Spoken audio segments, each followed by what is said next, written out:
Hello दोस्तों, स्वागत है आपका हमारे यूट्यूब चैनल पढ़ो सेंटर पर। मैं हूं आपका साथी मनीष कुमार।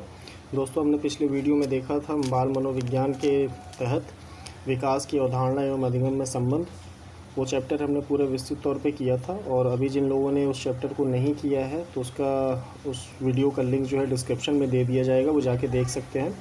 तो उसी चैप्टर से रिलेटेड आज का जो ये वीडियो है वो PYQ पे है, जो पूर्व वर्षों में आए हुए प्रश्न उत्तर हैं और जो संभावित प्रश्न उत्तर हैं कि विकास की अवधारणा से किस प्रकार के प्रश्न बन सकते हैं। और ये वीडियो आपको परीक्षा में काफ़ी फ़ायदेमंद हो सकता है, आपको एक आइडिया दे सकता है कि किस तरीके के प्रश्न आए हुए हैं और किस तरीके के प्रश्न पूछे जा सकते हैं विकास की अवधारणा से।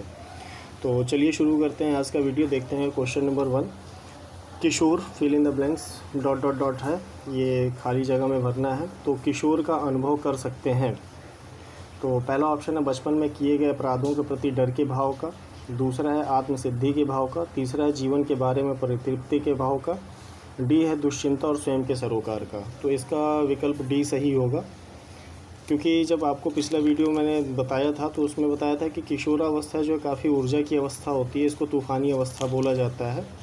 और इस अवस्था में आने के बाद जो है बालक अपने बारे में, अपने मूल्यों के बारे में और सामाजिक मान्यताओं के ख़िलाफ़ थोड़ा सा विरोधी स्वभाव, ये सारी चिंताएं रहती हैं। तो दुश्चिंता और स्वयं से सरोकार जो है किशोरावस्था का लक्षण है और इसी अवस्था में यह अनुभव हो सकता है। दूसरा है प्रश्न कि माँ बाप के साई से बाहर निकल अपने साथी बालकों की संगत को पसंद करना संबंधित है किससे। तो विकल्प यह है किशोरावस्था से, और दूसरा जो है विकल्प है पूर्व किशोरावस्था से, और तीसरा है उत्तर बाल्यावस्था से, चौथा है शैशवास अवस्था से। तो दोस्तों, किशोरावस्था से नहीं हो सकता है, क्योंकि इस अवस्था में आने के बाद बालक अपने बालकों की संगत पसंद नहीं करता है, बल्कि वो स्वयं में ही खोया हुआ रहता है, कल्पनाशील होता है। दूसरा विकल्प है पूर्व किशोरावस्था। तो ये सही होगा, क्योंकि बाल्यावस्था के बाद और किशोरावस्था से पहले की जो अवस्था होती है पूर्व किशोरावस्था, उसमें अपने संगत को ज़्यादा पसंद करता है। बाल्यावस्था से हालांकि शुरू हो जाता है ये लक्षण और पूर्व किशोरावस्था तक ये चलता है। तो इसमें उत्तर जो है आपका होगा बी। अगला प्रश्न देखते हैं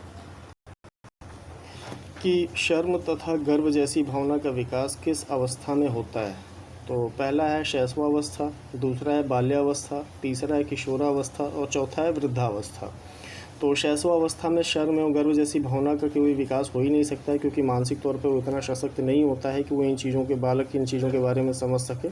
दूसरा है बाल्यावस्था, तो ये बाल्यावस्था ही इसका उत्तर होगा, क्योंकि इसमें शर्म एवं गर्व की भावना का जो है इसके बारे में सोचने की क्षमता विकसित हो गई होती है बच्चे के अंदर। तो बाल्यावस्था ही वो अवस्था है जिसमें शर्म एवं गर्व जैसी भावना का विकास होता है। चौथा देखेंगे कि खिलौने की आयु कहा जाता है। तो किसको कहा जाएगा। सभी विकल्पों को एक बार नज़र डालते हैं। पूर्व बाल्यावस्था, उत्तर बाल्यावस्था, शैशवावस्था, उपर्युक्त सभी। तो उपर्युक्त सभी नहीं होगा। शैशवावस्था में खिलौने की नहीं, बल्कि बच्चा को स्वयं ही खिलौना होता है बाकी परिवार के सदस्यों के लिए, तो ये भी नहीं होगा। उत्तर बाल्यावस्था यानी कि जो है किशोरावस्था की शुरुआत मानी जाएगी, और उस समय बच्चा जो है खिलौने की आयु से हट करके कल्पनाशील होने की शुरुआत कर चुका होता है, वो सेल्फ सेंटर्ड होने लगता है। तो पूर्व बाल्यावस्था जो है वो आपकी खिलौने की आयु कही जाएगी। अगला देखेंगे कि बालकों की सोच अमूर्तता की अपेक्षा मूर्त अनुभव एवं प्रत्यय से होती है। अवस्था के कौन से वर्ष में आती है। तो विकल्प देखेंगे 7 से 12 वर्ष, 12 से अधिक, 2 से 7 वर्ष, जन्म से 2 वर्ष। तो इसमें जो है आपका ए विकल्प सही होगा। 7 से 12 वर्ष जो है बच्चों की सोच की अमूर्तता की अपेक्षा मूर्त अनुभव करने लगते हैं। अगला प्रश्न है कि निम्नलिखित में से कौन सा पूर्व क्रियात्मक अवस्था काल के बच्चे को विशेषित करता है। तो पहला विकल्प है विलंबित अनुकरण, दूसरा है विचारों की अनुत्क्रमणीयता, तीसरा है सी है वर्तुल प्रतिक्रिया, डी है लक्ष्य निर्देशित व्यवहार। तो इसमें आपका विकल्प बी सही होगा। विचारों की अनुत्क्रमणीयता जो है वो पूर्व क्रियात्मक अवस्था काल के बच्चों को विशेषित करता है। सातवां है अवधि जो वयस्कता के संक्रमण की पहल करती है उसे क्या कहते हैं।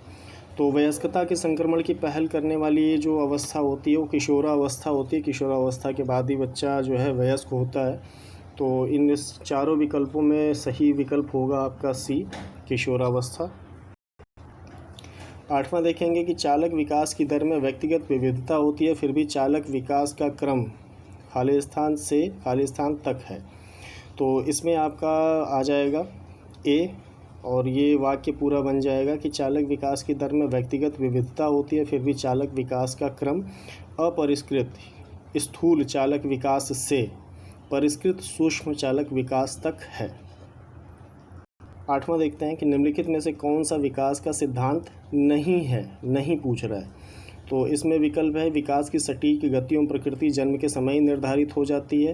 पहला ही ऑप्शन गलत होगा, क्योंकि विकास जन्म से मृत्यु तक चलने की प्रक्रिया है और ये चलती रहती है। जिस तरीके से समाजीकरण चलता है उसमें अपने प्रौढ़ावस्था तक बालक चीज़ों को सीखता है, अपने उद्देश्यों को प्राप्त करता रहता है, यानी विकास की अवस्था निरंतर एवं गतिशील है। जैसे कि पिछले वीडियो में मैंने आपको बताया था कि विकास की अवस्था निरंतर एवं गतिशील है और जन्म के समय ही विकास की एक निश्चितता निर्धारित नहीं की जा सकती है। तो ये चीज़ें जिन्होंने पिछला वीडियो मेरा देखा है उनको समझ में आ गई होगी ये बात।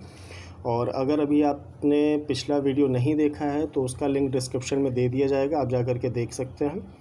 तो इसमें विकल्प सिद्धांत नहीं है, तो इसमें विकल्प ए सही होगा, क्योंकि यही गलत है। बाकी व्यक्ति अलग अलग गति से विकास करता है, ये भी सही है।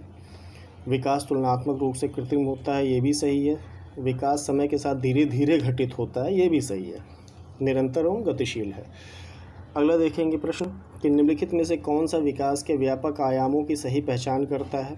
तो पहला विकल्प है शारीरिक, व्यक्तिक, आध्यात्मिक और संवेगात्मक। आध्यात्मिक होने की वजह से ये विकल्प गलत हो जाएगा।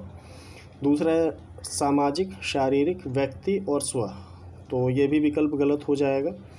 और सी है शारीरिक, संज्ञानात्मक, सामाजिक और संवेगात्मक। ये चारों जो हैं आपके विकास के सही आयामों की पहचान करते हैं। और फिर से मैं यहाँ उल्लेख करूँगा कि पिछले वीडियो में ये आपको बताया गया है। तो अभी तक आपने पिछला वीडियो नहीं देखा है तो जाकर के डिस्क्रिप्शन में लिंक दिया है, देखिए पिछली क्लास, और उसी से संबंधित ये प्रश्न उत्तर श्रृंखला है। तो ये आपका विकल्प सी सही होगा। 10वां प्रश्न है कि मानव बुद्धि एवं विकास की समस्त शिक्षक को खालिस्तान योग्य बनाती है। दोस्तों ये जो है अध्यापन क्षमता का प्रश्न है और यहाँ पर आ गया है। हालांकि इसके बारे में जो है बाद में विस्तृत तौर पर पढ़ेंगे। फिलहाल ये प्रश्न यहाँ पर आ गया है तो इसको देख लेते हैं कि मानव बुद्धि एवं विकास की समस्त शिक्षक को खालिस्तान योग्य बनाती है। तो किसके? पहला विकल्प है निष्पक्ष रूप से अपने शिक्षण अभ्यास के। दूसरा, शिक्षण के समय शिक्षार्थियों के सैनिकों पर नियंत्रण बनाए रखना। तीसरा, विविध शिक्षार्थियों के शिक्षण के बारे में स्पष्टता। और चौथा विकल्प है कि शिक्षार्थियों को यह बताना कि वो अपना जीवन कैसे सुधार सकते हैं। तो इसमें विकल्प सी सही होगा कि विविध शिक्षार्थियों के शिक्षण के बारे में स्पष्टता के योग्य बनाती है। तो दोस्तों ये था आज का वीडियो, और आपको वीडियो कैसा लगा कमेंट करके ज़रूर बताएं, और इस चैनल को ज़्यादा से ज़्यादा लाइक करें, शेयर करें, सब्सक्राइब करें। धन्यवाद।